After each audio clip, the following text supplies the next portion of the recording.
Do you see this as a strategic mistake by President Trump? I think it's a policy mistake. I think what he's done is isolate America, where we should be isolating Iran. So I think what he's done is really given Iran almost a free pass to deal with its non-nuclear activities. It's going to be much more difficult to get the support of Europe and the united support against Iran for its support of terrorism, for its ballistic missile violations. I just think it was a policy mistake. Senator, you've been critical of the Iran deal in the past, though obviously, as you say, you don't support withdrawing from it, and you say you've supported strengthening it. What specifically would a stronger deal look like, and what should, at this point, if there is going to be a new negotiations, what should be pursued? Well, I think President Macron talked about that when he was here as president of France, and that is build on this agreement. It's unclear what happens after the time limitations on nuclear enrichment. We need to clarify that point moving forward, that Iran never can become a nuclear weapon state, so therefore there are certain plateaus they can never achieve. So that's a clarification which I think we need to do. And then secondly, we need to make it clear to Iran that they pursue terrorism the way they're doing it now, that there's going to be additional sanctions imposed. Congress already passed the sanction regime that the administration has not used. So I would hope that we could speak with a pretty clear voice to build on the nuclear agreement, not to pull away from it. Senator, how do you expect the Iranians to respond here, and how do you expect the Europeans and those countries that remain in this nuclear deal to respond? Well, I've already seen the response from the Germans, the French, and the Brits, and they basically said, let's stay calm. We're going to stay in the agreement. We urge Iran to stay in the agreement. We want to make sure Iran does not violate its nuclear provisions, and they get the sanction relief that is entitled.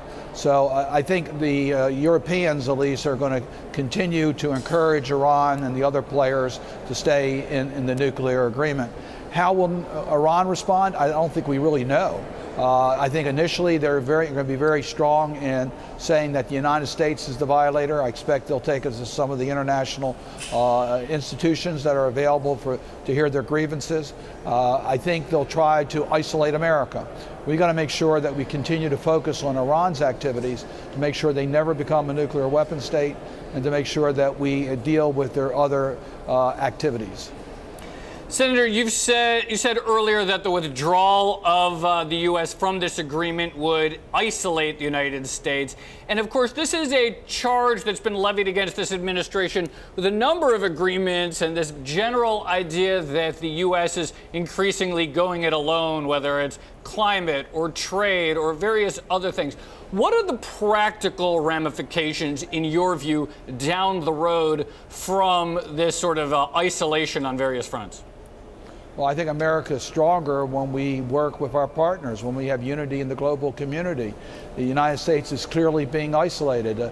The Trump policy of America first is America alone, and we're not going to be anywhere near as effective in dealing with world problems, whether it is climate change or whether it's preventing a country from becoming a nuclear weapon state like Iran.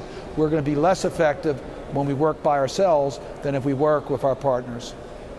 Senator, decision made now as far as the president is concerned. How does the president now ensure ultimately that a better and improved deal is ultimately signed? What leverage can be pressed upon and used here as far as the Iranians are concerned to force them into a different deal, as the president alluded to today? Is it such extreme sanctions that they can't exist in a trading relationship with the Chinese, with the Russians, with the Europeans? It feels like the president, the United States here, can create a situation where Iran has zero choice. I think it's going to be very difficult. We knew when we first passed the Iran sanctions that it would only become effective if we had the support of our allies, particularly the Europeans. So we recognized that early. We also need the support of the Asians in order to really isolate Iran. We already have seen from the statements of the Europeans that they intend to honor the nuclear agreement, so they intend to continue their sanction relief, their economic relations with Iran. So I think it's going to be very difficult for America to up the pressure on Iran when we have isolated ourselves from our European partners. Tie as to what we're seeing as far as the US administration's relationship with North Korea is concerned? I mean, clearly it's very early days, but the president alluded to this in the press conference, and we saw the same kind of destabilizing behavior and aggressive behavior towards North Korea. And now look at the situation. It seems, at least on the surface, to be improving. Why can't we have a similar situation with the Iranians, where they could potentially be brought to heel as a result of the president's actions? Well, I think you're dealing with a different circumstance. In Iran, we had inspectors on the ground. We know that Iran was complying with limitations. We knew that today they were further away from having a nuclear weapon than they were when this agreement was entered into. So the agreement was working from the point of view of how it was intended to work. In North Korea, we don't have inspectors on the ground. We don't know the extent of their nuclear programs. We have no commitments as to what they're going to do in the future. So it is critically important that we find a diplomatic path forward in regards to North Korea. There is no military option that is acceptable in North Korea, so we really need to find a diplomatic answer.